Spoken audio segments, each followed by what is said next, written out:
collegiate opportunities beyond football? I think it's great for them after football, when football's over with, they have to have the next plan of their life, and this is a great opportunity for them to do that. When you think about our guys, they know what it's like to be part of a team. They know what it's like to wake up early and work hard towards something, multitask, play at a high level in front of a lot of people. It stinks, where people are counting on you, and so they have a lot to offer, but maybe when you're doing football, you don't have as many opportunities to get in front of folks like this. So this is a great opportunity for them to do that.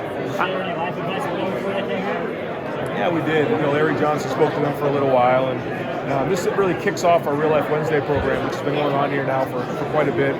We used to do it at the end of spring, but now we're doing it at the beginning, because this is a great opportunity to make those connections and then maybe use that opportunity for job shadowing, for internships, and now NIL opportunities, which is exciting. How much do you have to talk to some of the younger guys about these opportunities? They have dreams of the NFL, right, and maybe haven't seen, right, some of the injuries, things like that other guys may have realized that you may need these things. That's right. And we start off in recruiting. We talk to them and their family about that, and even if you go play for 10 years in the NFL and you retire when you're, let's say you're 30 years old, you got a long life to live. And so you have to go figure out what's next. You can't just sit around your kitchen all day. You have to figure out what you want to do, and it's about finding your passion. And when you find your passion, the money comes. But Ohio State offers such a great platform with so many great people, alumni, fan base. It's a powerful opportunity, and so we really try to get these guys and promote them to get in front of people and network. So what was the advice that you gave to the early enrollees, these guys who maybe have not been in this kind of atmosphere? Yeah, the message today from Larry Johnson was to, you have a brand. Everybody has a personal brand, and you have to be aware of what your brand is. The way you present yourself, the way you dress, the way you look somebody in the eye when you shake their hand, the way you talk to people, the way you handle yourselves. And so even to just be aware of what your brand is as you're creating it is important. The transition this offseason, several new coaches, especially on defense, how's that all kind of melding together right now in the early offseason? Oh, it's a start. We had 7 weeks here of an off-season program. I think Nick Marati and our strength and conditioning staff has done an excellent job of getting our guys stronger and more powerful, building leadership. Our guys really took these last 7 weeks after the Rose Bowl, a little bit of momentum going, as an opportunity to really push each other. And now we head into spring next week, so it's going to be fun to watch. But we've been slowly installing the defense and Justin Fry with the offensive line. So it's going to be unique this year. As a couple of the guys, they started shaving a little bit and did up their hair, combed their hair a little bit, and it looked nice. Some of these guys have more expensive shoes than I do, so I hope they got some NIL deals tonight. You talked about trying to transport them into young men. This is coaching process. Just what's it like for you to see, not just as a coach, but as a guy who grew here? It's cool. It's great to see some of the older guys. The younger guys, they don't really know. They're trying to figure it out. They make connections. Then you also see the 3rd and 4th year guys who know some of the people that are here, who have already had internships and maybe somebody here, and build those relationships as time goes on. So it's kind of the different phases year in and year out.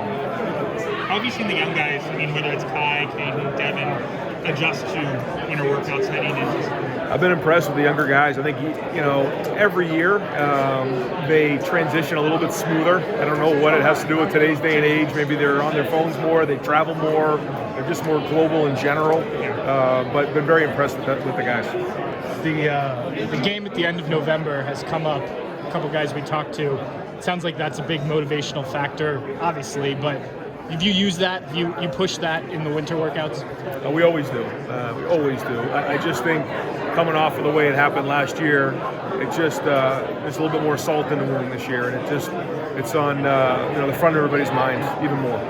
Do you sense an eagerness to get back into football stuff here when spring starts, as opposed to what you've been doing? Yeah, I do. Even though it feels like we just played the Rose Bowl a couple weeks ago, the guys are excited to get back on the field. Do you think new staff helps that? There's a freshness. Those guys are probably eager to work with these guys for the first. Does that add to that as well? I think so. Yeah, there is a newness to it that I think is exciting for our guys. What was your reaction to the guys running some pretty fast numbers in the last day of the combine? It was great to be there and to support those guys. I'm really excited for Chris and for Garrett based on how they ran. But, we have 7 guys at the combine. Excited to see Haskell and Tyreek really work. I know Ruck wasn't able to run, but he was able to do the bench press and be there. Nick Petit-Frere, Thayer. We got a good group there, and I think they're going to represent us really, really well in the combine. And then we have Pro Day on the 22nd, so I know they'll be excited to be back here with our guys.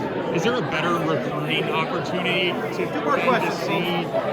Chris and Garrett go like, yeah, this is what you can be. This is how they develop from here. Like, certainly helps recruiting, to see some guys who have developed to be that fast. And Mick Marotti did an unbelievable job for them to see.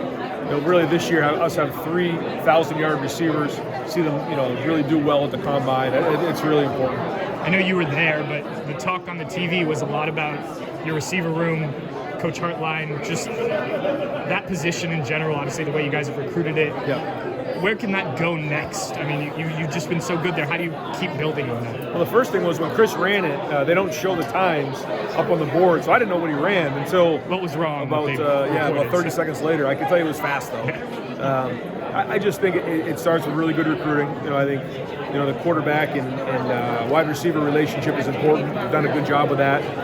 But it's like that at every position here. And I think we still have some young guys that are going to get developed, and it'll just continue as we move forward, as long as we continue doing a great job recruiting.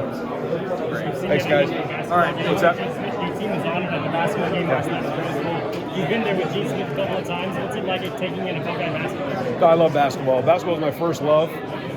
Chris Holman's a great coach, and I think they're going to do a really good job here. It's the Big Ten Conference is a tough conference, and I just think you have to be steady in the boat. There's going to be good days and bad days, as you can see this week, but they're battling, and he's a great coach, and they have a good team, and looking forward to see the game on Sunday. All right, guys.